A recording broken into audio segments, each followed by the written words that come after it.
Welcome, foolish mortals. Hello, welcome back to my cozy little corner of the internet. I'm Charlie the Vampiric Barbie, your host. Snap out of it. Snap out of it! Today we are talking about the witches of Eastwick on Hollywood history. So, without further ado,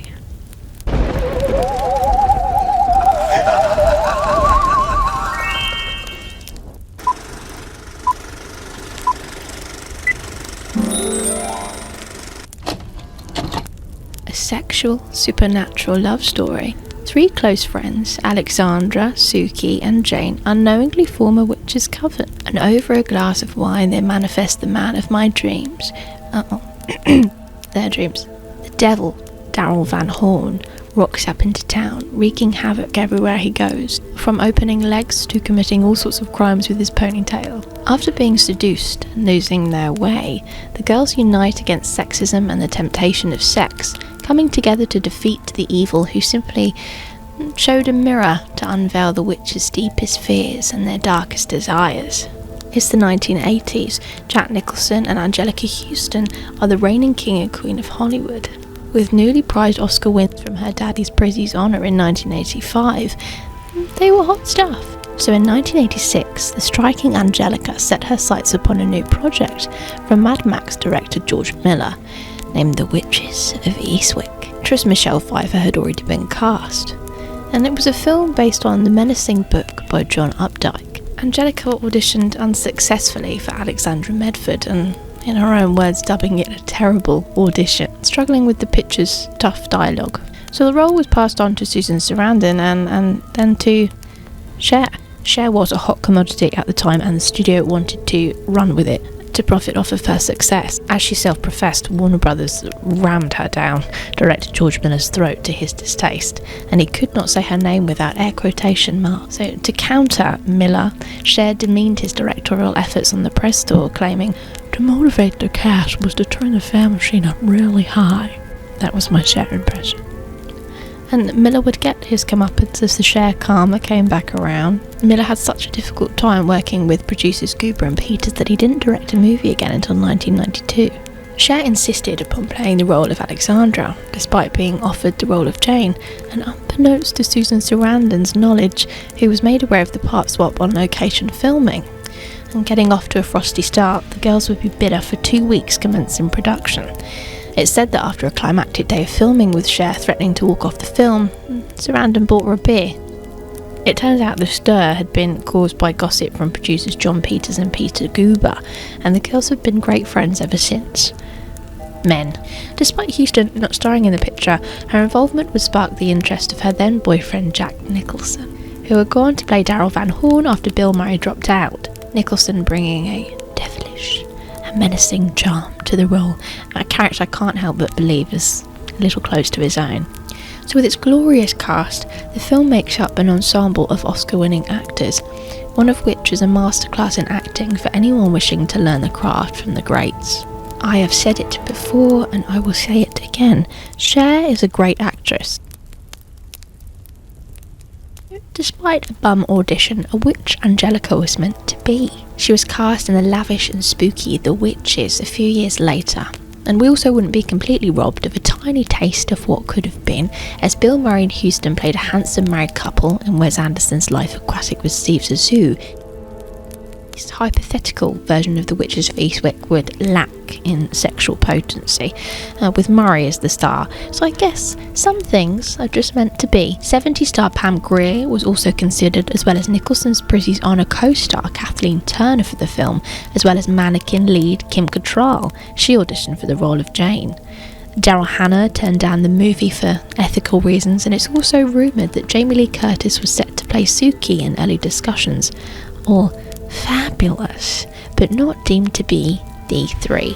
George Miller settled on his three heroines, Cher, Sarandon and Pfeiffer, a gospel and godly trio for the ages, a trio which would fire and inspire generations to come. Location manager Sam Mercer travelled over 20,000 miles, scouting for locations in the northeast of the US to find the perfect spot for the village of Eastwick, with only 2 essential criteria. It had to have a small central business district and a white church. The picture was originally set to film in Little Compton, Rhode Island, but controversy arose over the town's Congregational Church being involved in filming, so Warner Brothers turned their sights to Massachusetts. Castle Hill in Ipswich, Massachusetts, were used for the exterior of Lennox Mansion, whilst the Wang Theatre in Boston stood in for the main hall, and the famous Warner Brother backlot was used for sets of the swimming pool and Daryl's library. And just like the last video, Industrial Light and Magic were tagged along to create the special effects for the film, creating a life-size animatronic puppet of Veronica Cartwright. In the previews, audiences saw the puppet realistically spewing out mountains of vomit on cue. So ultimately, the puppet was cut out as it was found too disturbing for audiences. A tragedy for us practical effect lovers, but it also resulted in many endings being filmed. The Industrial Light and Magic team had a task on their hands when asked to animate the tennis sequence, as the ball literally defies the laws of physics. And when coming to shoot the scene, it turned out that none of the actresses could play tennis, leaving the effects company with double the workload, having to now animate the sequence in its entirety, minus a couple close-up shots of the tennis ball. And in more behind-the-scenes magic, ravishing costumes are a standout from Aggie Garrard Rogers in front of the film's rich domestic backdrop, all smoothed over with the gradual hum to crescendo from legendary conductor John Williams. In all its silver screen glory, several changes were made from the original source material, the most notable and cinematic making Daryl the Devil, of whom is only a warlock in the book. Another premise of the book is that all women develop their powers when they are no longer married, so several women in the community ultimately become witches too. I adore in this film that there are no spells, no hexes, it's all about feeling and intuition. It makes it spooky, I guess, but because the film is so extravagant, it grounds it just a little.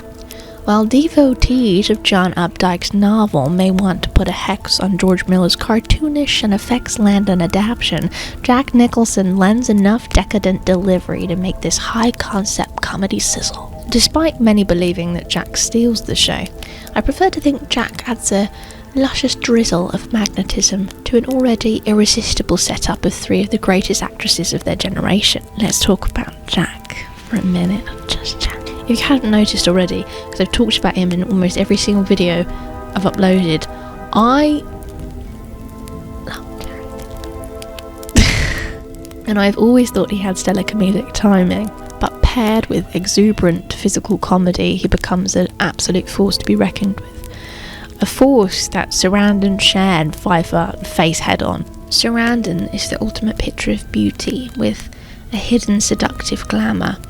And Cher is an icon in every sense of the word, and Pfeiffer adds pixie dust to the picture with her delightful naivety. The link between magic and art is an age-old idea, originating in the 1700s, favoured by literary circles since the Romantic period in the late 18th century. Prospero from Shakespeare's The Tempest and the poet from the closing lines of Samuel Taylor Coleridge's Cumber Clan are the literary ancestors of Updike's trio. And despite never directly stating so, he might be implying to readers that the artist's ability to captivate through their art is akin to magic, which we see in cinematic glory can be wielded for benevolent and malevolent purposes. An advocacy for the feminist agenda of the film, even that all humans, including women, are not held to the idea of purity. Why should the heroes be morally pure? Cinema does not owe us a moral obligation. Women do not owe us a moral obligation.